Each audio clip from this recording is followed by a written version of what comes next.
In 1283, a pound of ginger in England cost 1 shilling and 7 pence. A live sheep cost 1 shilling and 2 pence. The root was worth more than the animal. Not because ginger was rare in nature, because Arab traders had kept the growing location secret for 400 years. They told European buyers it grew in a land guarded by troglodytes. They said the harvest required fighting venomous serpents. None of it was true. The plant grew in ordinary soil in southern Asia. Anybody could grow it. The profit depended on nobody knowing that. Today, the same root sits in the produce aisle of every grocery store in America, $5.89 per pound, shipped from India in a refrigerated container, marked up through 4 layers of distribution. And the piece you bought last month that is drying out in the back of your refrigerator is not dead. It is a rhizome, a living underground stem. Drop it in a pot of soil and it will grow into a full plant that produces more ginger than you can eat, from one piece, forever. The $4.5 billion global ginger trade depends on you never trying this. Subscribe and hit the bell. Every share helps preserve what they tried to erase.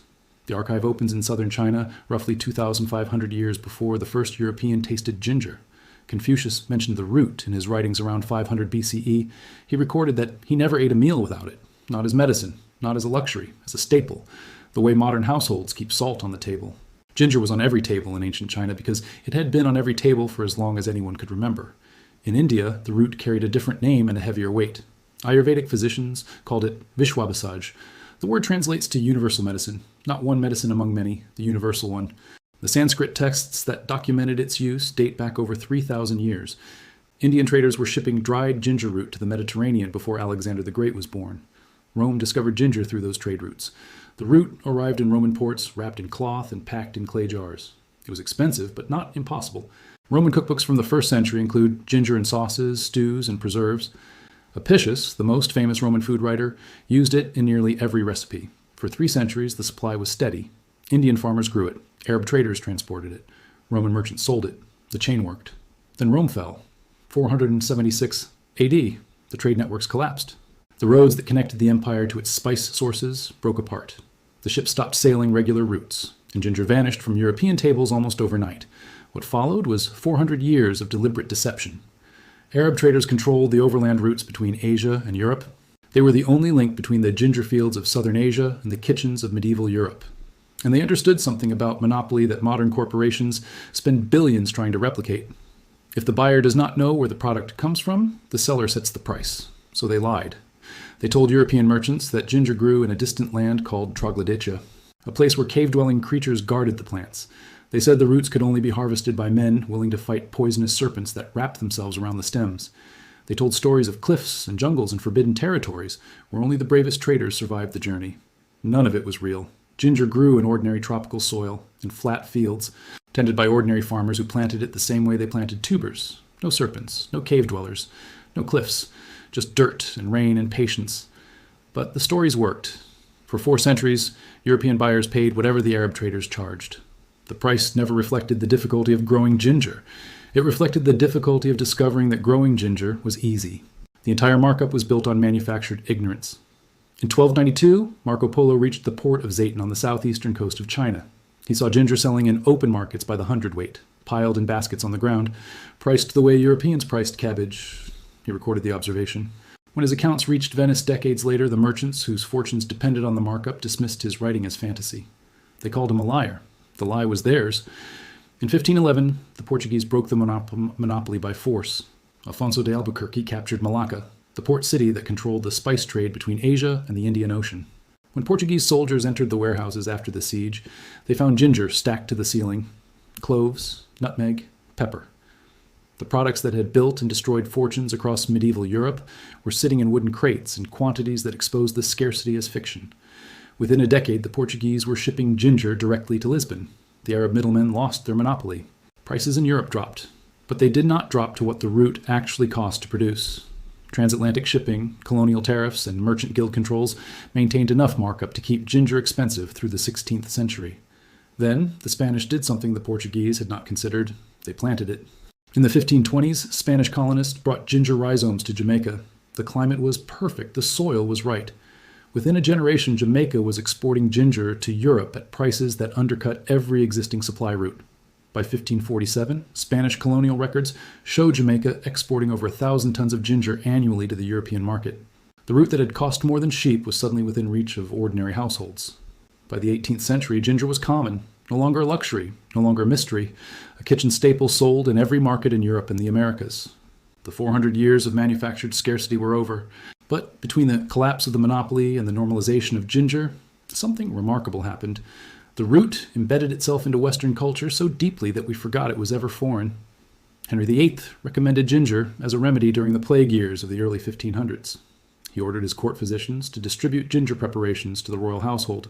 His daughter Elizabeth I took the obsession further. She's credited with the invention of the gingerbread man. Court records describe her commissioning ginger-flavored biscuits shaped in the likeness of visiting dignitaries and foreign ambassadors. She served them their own faces at state dinners. The most expensive spice in medieval England had become a political prop within 2 generations of its price collapse. Ginger beer emerged in England by the mid-1700s. Ginger snaps became a staple biscuit across northern Europe. Ginger tea became the universal remedy for stomach complaints in every British household. The root that had been worth more than livestock was now in every pantry. The knowledge of its origin had faded. The knowledge of how it grew had never arrived. Europeans consumed ginger for 5 centuries without most of them understanding that the dried powder in their cabinet came from a living plant that anyone could grow in a warm room. But a different kind of scarcity replaced the old one. Not a scarcity of the product, a scarcity of knowledge. Today, the global ginger trade is worth $4.5 billion per year. India produces 43% of the world's supply. Nigeria, China, Indonesia, and Nepal produce most of the rest. The United States imports over 90,000 metric tons annually. Every piece of ginger in every grocery store in America traveled across an ocean. It was grown in someone else's soil, harvested by someone else's hands, processed through someone else's supply chain, priced by someone else's margin. The piece costs $5.99 per pound at the register. The piece costs approximately 12 cents per pound to produce at origin. The markup is not 400%. It is closer to 5,000%. Ginger roots grow horizontally and need width more than depth. A wide, shallow container works better than a narrow, deep one. Place the ginger piece on the surface of the soil with the growth nodes facing upward. Cover with 1 inch of soil, no deeper. Water lightly, place in a warm location with indirect light. Direct sun burns the emerging shoots. A kitchen counter away from the window works.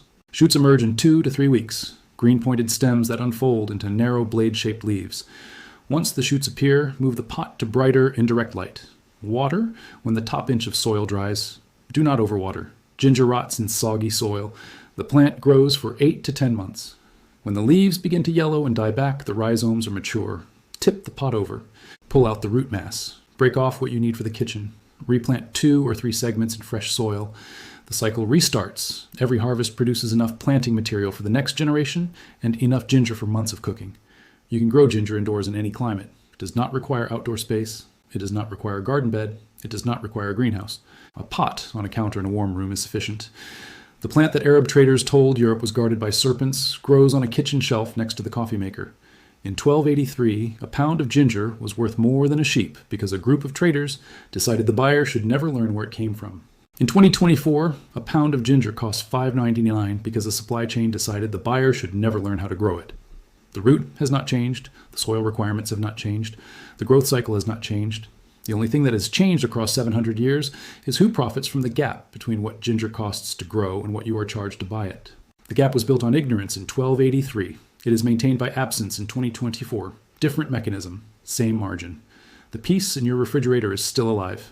It has been alive since the day it was harvested in a field in India and packed into a container and shipped across the ocean and placed under fluorescent lights in a produce section, where nobody mentioned that it could grow. It is waiting for soil. It has been waiting since you bought it. 1 piece, 1 pot, 1 season, then never again. If this story opened something for you, subscribe to DTD Stories and hit the bell. Every like and every share preserves what they tried to erase. The next story opens soon.